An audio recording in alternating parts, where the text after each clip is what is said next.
Queridos hermanos y hermanas de nuestro Señor Jesucristo, devotos y devotas de la Santísima Virgen, bajo el título de Nuestra Madre de Perpetuo Socorro. En el año 1991 me nombraron para ser párroco de la iglesia de Cecilia. Pues después de ser párroco de Santa Cecilia, la iglesia San Miguel, en un barrio urbano de Baltimore, de hecho no muy lejos de Camden Yards, donde juegan los Orioles. Era designada como parroquia con un ministerio especial para los hispanos. La mayoría de ellos eran salvadoreños y muchos de ellos que habían sobrevivido la guerra civil en El Salvador. En el día 31 de diciembre de 1991 anunciaron un acuerdo entre la guerrilla y el ejército. El Tratado de Paz fue firmado en la Ciudad de México el 16 de enero del año 1992. Yo estaba empezando un ministerio con salvadoreños, no pocos, que padecían de trauma por los largos años de guerra. Sentían mucho odio en contra de combatientes de los dos lados. Algunas personas me contaron que estaban juntos en las clases del inglés del apostolado hispano en Baltimore con hombres responsables por la muerte de sus familiares, imagínense. Lo encontraron dificilísimo aceptar lo que Jesús dice en el Sermón del Monte.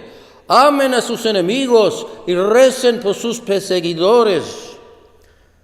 Para mí, hermanos, esas personas traumatizadas por las experiencias de guerra estaban emocionalmente paralizadas como el hombre en el Evangelio, físicamente impedido. Necesitaba una oportunidad de acercarse a Jesús para recibir el perdón y la sanación. Un paralítico. El trauma de guerra experimentado por salvadoreños ya residentes de Baltimore fue una razón principal que nos impulsaba a empezar pequeñas comunidades cristianas en la parroquia de San Miguel.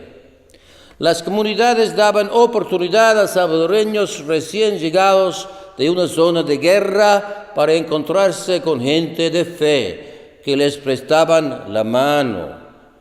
En aquellos grupos tenían un lugar donde sentían comprensión y amor. Con tiempo, hermanos, podían ser sanados de heridas de rencor y de odio. Poco a poco iban abriendo sus corazones para dar y recibir el perdón. Jesús ha venido a perdonarnos y a sanar corazones endurecidos por el pecado. Cada vez que Dios nos perdona nuestros pecados y nos sana nuestras heridas, pasamos por la experiencia del paralítico, traído a los pies de Jesús por 4 amigos. Hermanos, hay que recordar lo que Jesús dijo al paralítico: amigo, tus pecados quedan perdonados. Y añadió: sepan que el Hijo del Hombre tiene poder en la tierra para perdonar los pecados.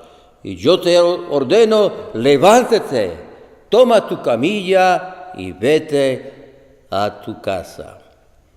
Al realizar que somos pecadores, es importantísimo reconocer, como dice San Juan en la primera lectura, en su primera carta: si uno peca, tenemos un defensor ante el Padre, Jesucristo el justo. Es necesario tener una gran confianza, sobre todo cuando nos sentimos débiles y hasta incapaces de vencer el pecado en nuestras vidas. San Pablo, hablando sobre todo de hábitos de pecado, pregunta: ¿quién me va a salvar de este hábito de pecado? Dice: solo Cristo Jesús. Por eso, hermanos y hermanas, en cuanto al pecado, hay que realizar que la buena nueva de Cristo revela a ese Dios Padre quien nos ama. Podemos ser liberados del ciclo vicioso que son hábitos de pecado. Dios nos ofrece el perdón y la sanación, sobre todo por lo que consideramos los peores pecados. Hermanos, hay que acercarse a Dios, el Padre bueno, completamente confiados de su misericordia. Por lo tanto, hay que tener cuidado en cuanto a tomar el peso de su culpa por el pecado sobre tu persona, que no deja espacio para el perdón y la sanación.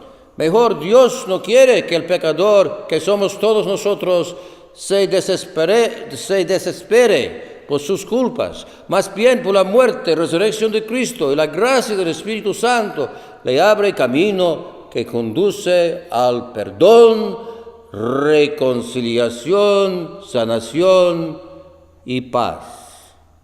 Entonces, hermanos, piensen en confesarse con un sacerdote, invocando inspiración del Espíritu Santo. ¿Sabemos los 5 pasos necesarios para confesarse bien? Examinar la conciencia, tener dolor de corazón, tener propósito de enmendar la vida, confesar los pecados al sacerdote, recibir la absolución y cumplir con la penitencia. Un compañero mío, sacerdote redentorista, durante una misión, preguntó a la gente el más importante de estos pasos para el sacramento de reconciliación. Muchos daban diferentes respuestas y una jovencita gritó con alegría: lo más importante es que Papi Dios me perdona. Y pregunto yo, ¿cuándo es que Dios me perdona? Es como decimos en el Padre Nuestro: perdona nuestras ofensas como nosotros perdonamos a los que nos ofenden. El perdón de Dios depende en nuestra disposición de perdonar a las personas que nos hayan ofendido. Eso tiene que ver con el mandamiento de Dios: amar a Dios sobre todo y amar al prójimo como uno mismo. Tenemos que amar al prójimo y a nosotros mismos. No podemos amar al otro sin amarse uno mismo. Quiere decir, tanto como tenemos que perdonar a las personas que nos hayan ofendido, tenemos que perdonarnos a nosotros mismos. Y hacia Dios podemos perdonar, imagínense.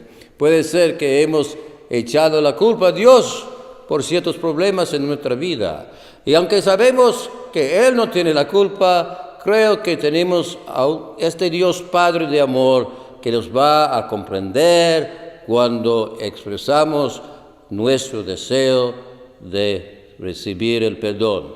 Expresamos así, puede también ayudarnos a perdonarnos a nosotros mismos y recibir una sanación interior. Que Dios les bendiga, que María Santísima les proteja.